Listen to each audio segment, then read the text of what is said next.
Hi booktube, this is Kelly. Thank you so much for watching my channel, Books I'm Not Reading. This is a Shaketember 2023 video. Shaketember is the month in which we celebrate all things Shakespeare on booktube, and I am one of the hosts this year for the very first time, maybe the last, but that's okay. I am a host along with my husband Jason from Old Blues Chapter and Verse and Nicole from A Day of Small Things. Each of us picked out a play to read together this month and read with some of you, hopefully. You can read anything by Shakespeare and you will have participated in Shaketember. So I realized though, after each of us had picked out our plays, that they're all tragedies. Richard III, which is the play we're going to be discussing next week, is technically considered a history, but it is also called The Tragedy of Richard III. So there's a lot of, there's going to be a lot of dead Shakespeare characters by the end of the month. That was not an intentional thing.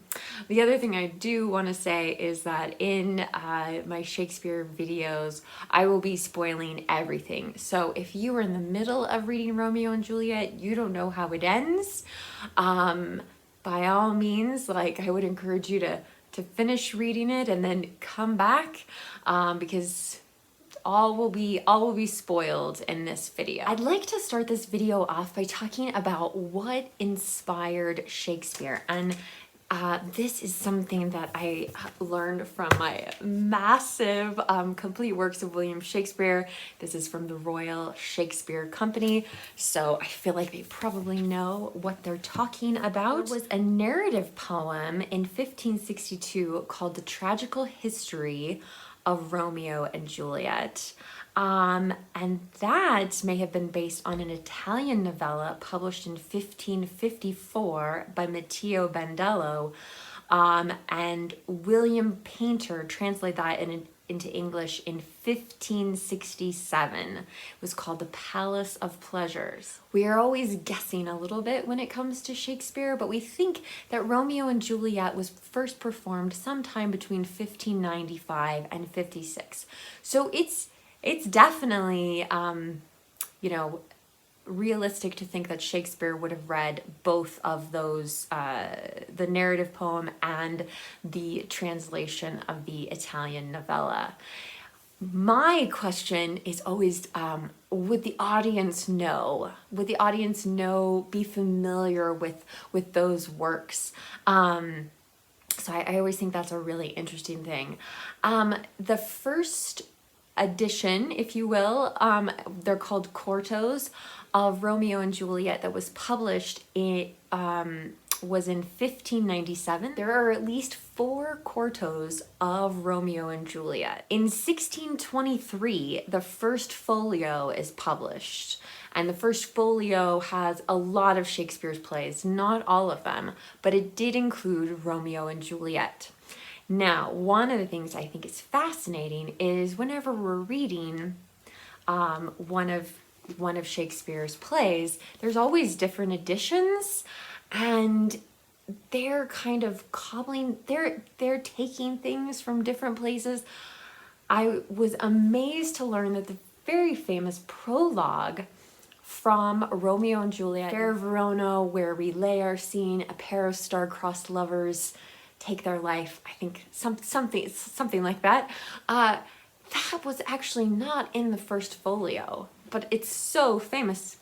People continue to put it in their editions. And I promise I'm going to come back to the reason to think about what edition of Shakespeare you're reading. We're going to come back to that in a little bit. Okay. So in addition to owning the complete works of William Shakespeare, this is a library edition of Romeo and Juliet, and it's a Folger Shakespeare Library edition. My husband Jason is reading a Signet Classic of Romeo and Juliet, and we also own what I'm assuming was a from a classroom set of Romeo and Juliet. This, of course, has the Franco Zeffirelli film adaptation on the cover. And I actually don't know. I got this in a little free library. I don't know if I've ever read it. The spine feels pretty tight on it, but the notes are just so small. Look how small those notes are at the bottom. I think I might go blind trying to read that one.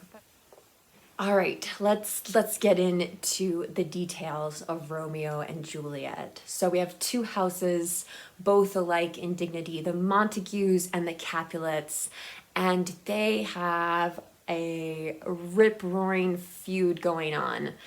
They can't encounter any members of their family or their household can't encounter another one on the streets of Verona without starting a fight. And the prince basically says, you know, the next person who does this, who starts a fight with one or the other one, it's a death sentence, essentially.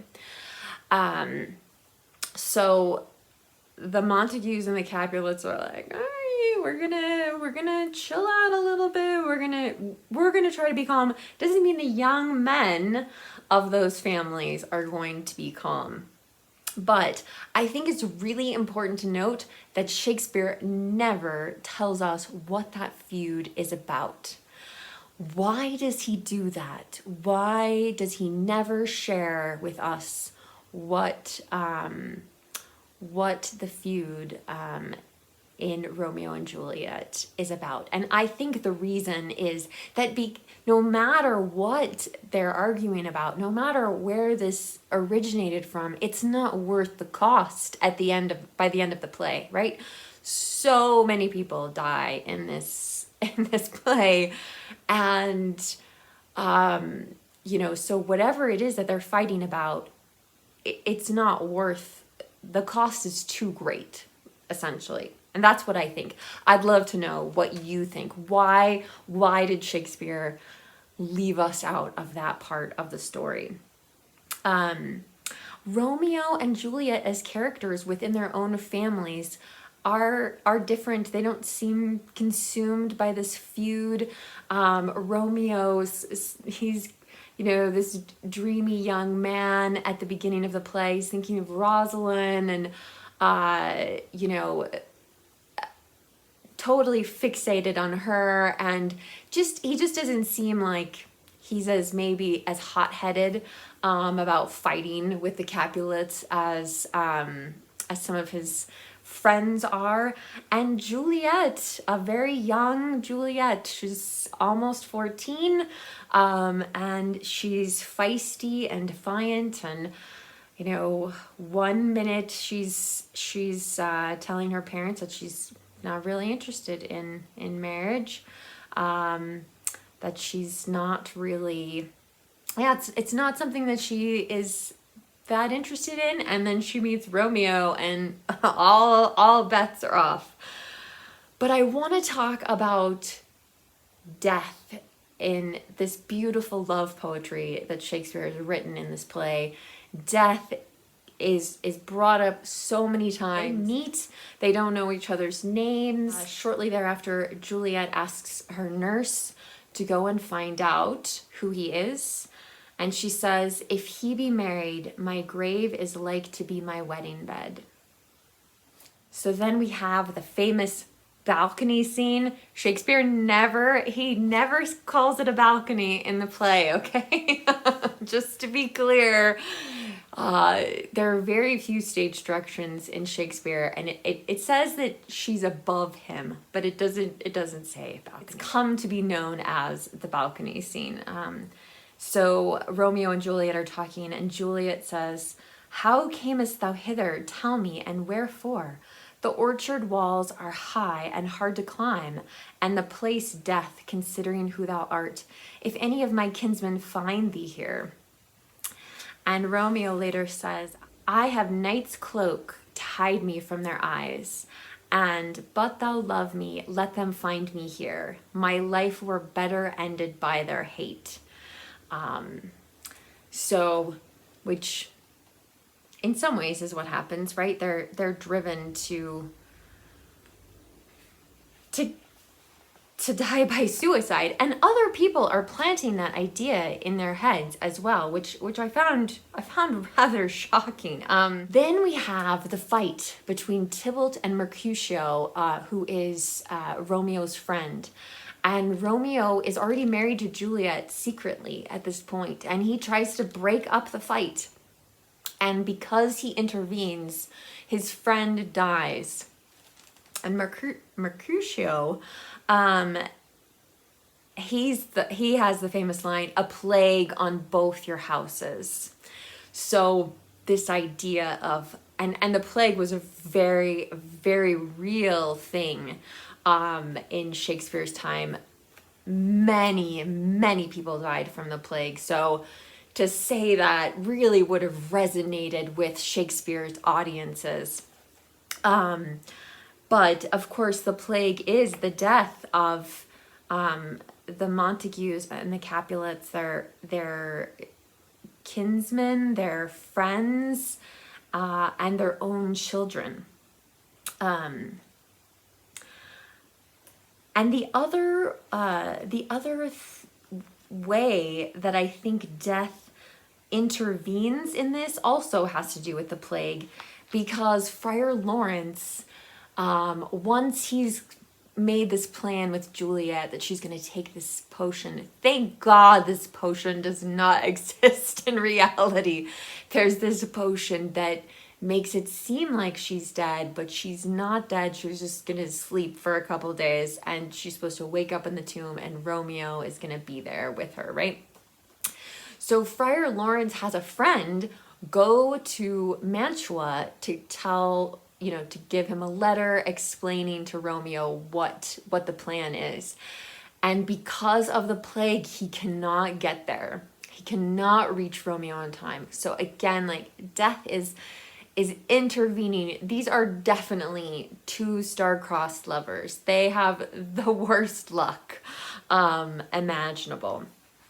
And the last time that they see each other, Romeo is leaving Juliet and off to Mantua, which he also compares, so he gets banished essentially because he kills Tybalt, and he compares his banishment to death, right?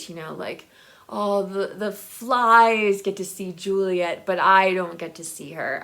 Anyway, but he's leaving her, and she says, "Oh, thinkest thou we shall ever meet again?" And he says, "I doubt it not, and all these woes shall serve for sweet discourses in our times to come."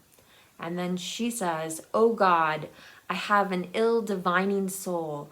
Methinks I see thee now thou art so low, as one dead in the bottom of a tomb. Either my eyesight fails, or thou lookest pale." And he responds and says, "And trust me, love, in my eyes so do you. Dry sorrow drinks our blood. Adieu, adieu." I'm also particularly horrified by the parents. Now, we never see Romeo with his parents. There's never a scene where they're chit-chatting back and forth, but there's a lot of interaction between the Capulets and Juliet, and her parents are like the worst. When Lady Capulet tells Juliet that she's going to marry Paris, of course, Juliet's already married to Romeo, and she's, distraught, and there's just no real empathy or compassion. But if girls were married as young as Juliet, her mother could well be in her mid-20s to mid to late 20s. It's completely possible. She says, Lord Capulet, whatever you want to call him, Mr. Juliet's father, he asks his wife, like, "Oh, how did she respond to the news? What did she think about marrying Paris?" And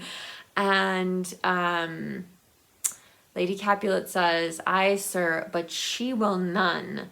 She gives you thanks." So essentially, she's saying no. Juliet is saying no. She thanks you for the opportunity, but no. And then Lady Capulet says, I would the fool were married to her grave. So I would rather my own daughter be dead than to make the decisions that she's making.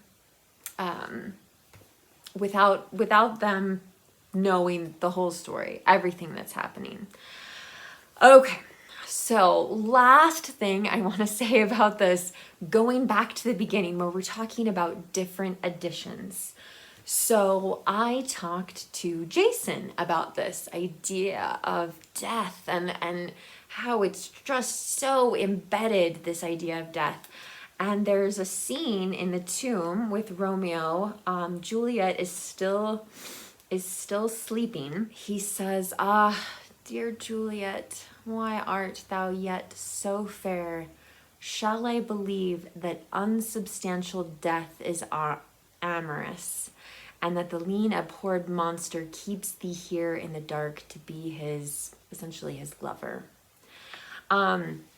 And I didn't mark that. And I was talking about this with Jason, and anyway, in his edition of Romeo and Juliet, that same phrase, death, which is in the middle of a sentence, is capitalized. And I looked, and that's true in this one as well. And that's something, you know, I know we talk about like how important it is to actually see Shakespeare, right? Like to see it performed in a film or a production filmed, to see it makes such a difference. And I totally agree with that.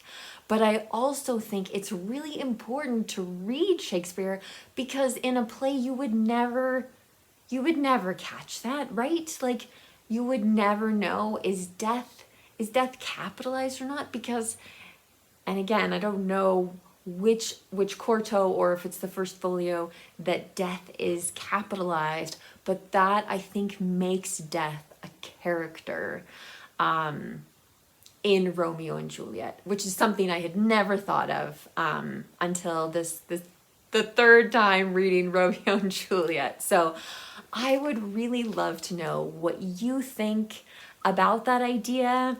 Do you love Romeo and Juliet? Do you despise it? Are you somewhere in the middle? What do you think of this play? Of course, if you have a channel, I would love to see a video. Please tag me to let me know that you've posted a video about Romeo and Juliet. But yeah, so I'm really curious to hear what you think, and what do you think? Is my idea just crazy? Am I reaching? Am I grasping for something? So let me know down in the comment section below. As always, if you don't feel comfortable leaving a comment, you can leave an emoji. I wish there was a Shakespeare emoji. That needs to happen, right? The other thing you can do is give this video a thumbs up, just as a way of saying hello. So thank you so much for watching, BookTube. I look forward to hearing your comments down below. And I will link to my co-host channels, and as they post videos, we'll link those as well. So thank you so much for watching, BookTube. Remember to be kind to yourself, be kind to others, and I'll be back soon with another video. Bye.